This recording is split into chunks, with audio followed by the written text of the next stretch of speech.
Καλώς όρισες στους γλωσσοναύτες. Είμαι ο Κωνσταντίνος και είμαι ο γλωσσολόγος που κάνει τα ελληνικά viral στο διαδίκτυο. Στον ελεύθερο μου χρόνο βλέπω γνωστές ταινίες και εντοπίζω εκείνα τα σημεία ειδικότερα που έχουν σχέση με την ελληνική γλώσσα και τον ελληνικό πολιτισμό. Καλά κατάλαβες, είμαι ένας νέος Gas Portokalos. Give me a word. Any word and I show you how the root of that word is Greek. Και τώρα που γνωριστήκαμε, πάμε να μιλήσουμε για την ταινία Doctor Strange in the Multiverse of Madness. Προσοχή! Ακολουθούν μερικά μικρά σποιλεράκια. Παιδιά, η ταινία είναι τρελή. Αυτό φαίνεται άλλωστε και από τον τίτλο της. Doctor Strange και το πολυσύμπαν της τρέλας. Λοιπόν, φαντάσου το πολυσύμπαν σαν ένα μεγάλο σπίτι. Κάθε δωμάτιο είναι και ένα ξεχωριστό σύμπαν. Με πιασάρικα ονόματα όπως Astral Dimension, αστρική διάσταση δηλαδή, άστρο ή αστέρι όπως λέμε σήμερα, Mirror Dimension, μέχρι και Paint Dimension υπάρχει, όπου όλοι είμαστε επινελιές σε έναν πίνακα ζωγραφικής. Τι ρομαντικό! Υπάρχει όμως και ένα Utopian Parallel. Είναι εκεί που ζούσε η Τσάβες με την οικογένειά της. Utopian. Ελληνικότατη λέξη, έτσι. Ου συν τόπος. Δηλαδή κανένας τόπος. Δηλαδή απλά δεν υπάρχει. Οι πρωταγωνιστές μας παίζουν με σκοτεινή μαγεία και ένα βιβλίο με ξόρκια. The Book of Vishanti.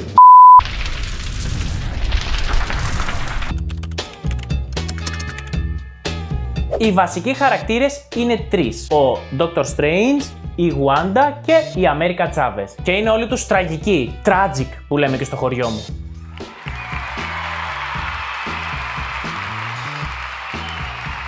Αθηνά, μπορείς να μας πεις τι σημαίνει τραγικός ήρωας? Τραγικός ήρωας είναι ο πρωταγωνιστής σε μια τραγωδία. Σε ένα θεατρικό δηλαδή δράμα. Ο τραγικός ήρωας είναι γραφτό να υποφέρει για κάποια πράξη που έκανε και πρόσβαλε τους θεούς, προκαλώντας την έμεση, δηλαδή τη Θεία Δίκη. Γενικά, Κωνσταντίνε, δεν είναι καλό να τα βάζεις με τους θεούς.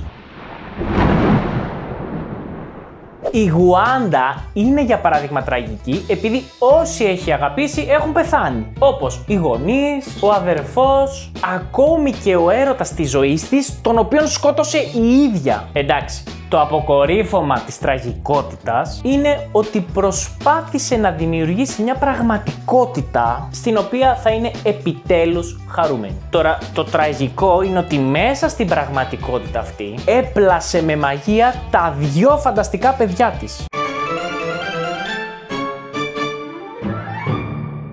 Η ταινία δεν χάνει καθόλου χρόνο.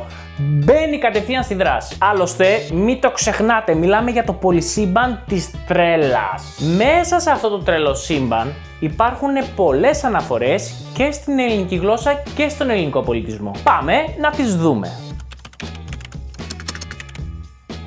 Στην αρχή της ταινίας, ο Doctor Strange μαζί με το φίλο του το Wong παλεύουν με το γιγάντιο τέρας Gargantos που μοιάζει με ένα τεράστιο οχταπόδι με ένα μάτι. Πρόσεξε τώρα. Ο τρόπος που νικάνε το τέρας είναι ο ίδιος που νίκησε ο Οδυσσέας στον Κύκλοπα Πολύφημο, τυφλώνοντας δηλαδή το ένα και μοναδικό του μάτι. Όταν ο Doctor Strange επισκέπτεται τη Wanda, κάνουνε μαζί μια βόλτα στον κήπο. Στην αρχή βλέπουμε τον κήπο καταπράσινο με ανθισμένα δέντρα, ενώ στη συνέχεια βλέπουμε ένα μέρος που θυμίζει καμένο δάσος. Αυτό μου θυμίζει τον μύθο της αρπαγής της Περσεφόνης, της κόρης δηλαδή της θεάς Δήμητρας από τον Άδη. Η συμφωνία που κατέληξαν Άδης και Δήμητρα ήταν για 6 μήνες το χρόνο, η Περσεφόνη να ζει στον πάνω κόσμο, περίοδος όπου η γη είναι έφορη και τα δέντρα δίνουν καρπούς, και για 6 μήνες να ζει στον κάτω κόσμο, περίοδος όπου η γη είναι νεκρή όπως και ο κήπος της Wanda. Μια που μιλάμε για το θεό του κάτω κόσμου, πρόσεξε και αυτό. Ο Άδης είχε όμως και μια ξεχωριστή περικεφαλαία, η οποία τον έκανε αόρατο. Ο Doctor Strange φοράει το Cloak of Levitation ή αλλιώς μανδύας αιώρησης, ένα gadget που του δίνει την ικανότητα να πετάει,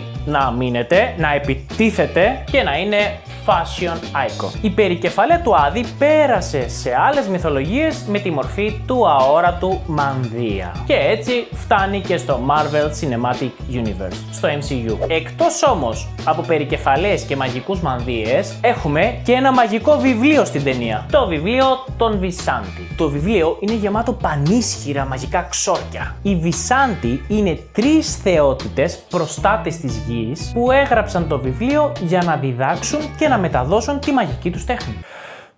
Βυσάντη!